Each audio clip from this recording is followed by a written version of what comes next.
Well, thank you very much. That's a very intelligent question you've asked. You've said, does it stem from personal ideology? Do they have any ideology? There is this character called Bizarro, some repeater Bizarro or something like that. And then there's this other fellow, another clown called Coward Sputnik or Mutnik or Putnik or something like that. These guys have no ideology. They are not diplomats. They are not politicians in the true sense of the word. They have no idea how international relations are conducted or even how domestic issues are resolved. They are that Bizarro fellow is a contractor. He builds roads and buildings and is a golf partner for President Trump. And he shoots off his mouth. He has no idea. Then the other guy keeps issuing threats from time to time. Sometimes he'll be very sweet and loving, and then suddenly he'll turn around. So there's no ideology. It's just each one of them, each one of these two clowns thinks that he's saying what the president wants to hear. If the president, as we now observe, President Donald Trump of the United States, is going soft on India, then you can expect these guys to go soft too. Because the last few days, I believe, today we are talking on the 14th of September 2025, neither the Bizarro nor the Sputnik has come out with some kind of very vitriolic comments on India. But probably the president has told them to calm down. So this seems to be it. It's nothing personal. It's just that they want to tell the president that they'll make America great again. And so if there's a storm on the moon, they'll tell him, Mr. President, why don't you go and mediate on the moon and calm the storm? So they flatter the fellow's ego. That's it. I wouldn't set much store about these guys. And if I were ever to have a meeting with Mr. Bizarro, the first thing I do is look at him and say, do you know what the world is all about? He probably doesn't. All that he cares is money and how many contracts he gets. If I give him a contract to build something in India, you'll see how he starts singing our praises.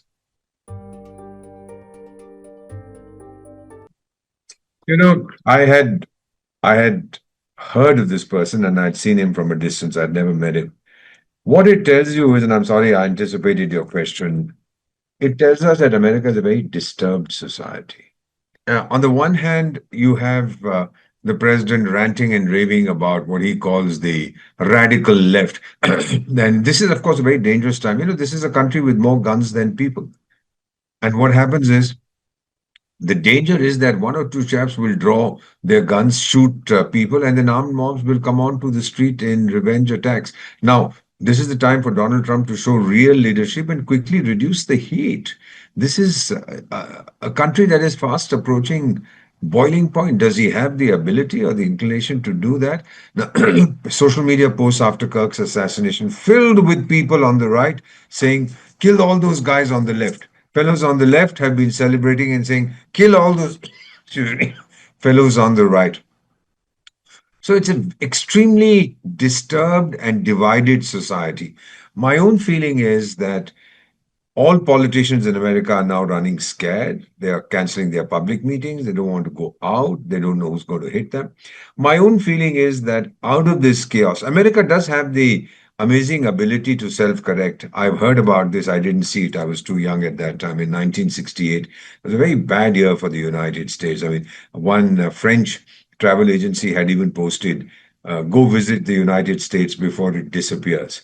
And this was the time of the young people revolting. The Vietnam War was at its height. People said, what are we doing? All kinds of funny things. This is the time of the women burning their undergarments and the birth control pill came in. It was just totally chaotic.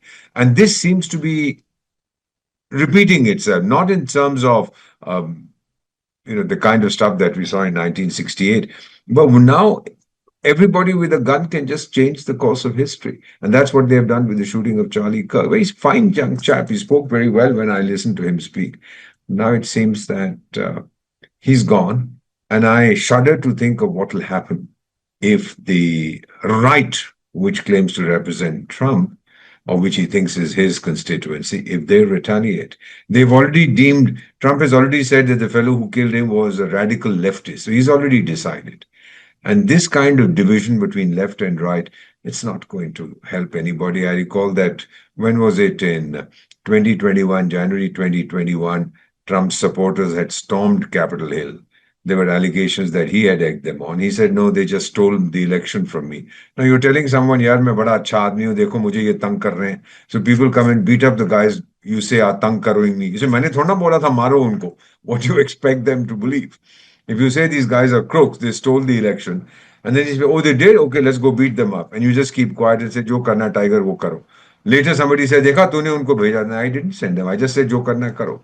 So it's really, I do hope that President Trump, who's focusing on all kinds of things, who's a very frustrated man, because none of his claims to the Peace Prize, it seems to be maturing. He's upset with us because we did not back his claim. He's upset with Russia for not uh, immediately signing a peace deal with Ukraine. He's upset with Ukraine for not agreeing to what Russia is saying. He doesn't like Europe because they all showed up and he bullied them like a school teacher chastising errant children. Nothing is happening. I mean, America is getting increasingly isolated, and I think this is bothering Trump. He wanted to be the president of the universe.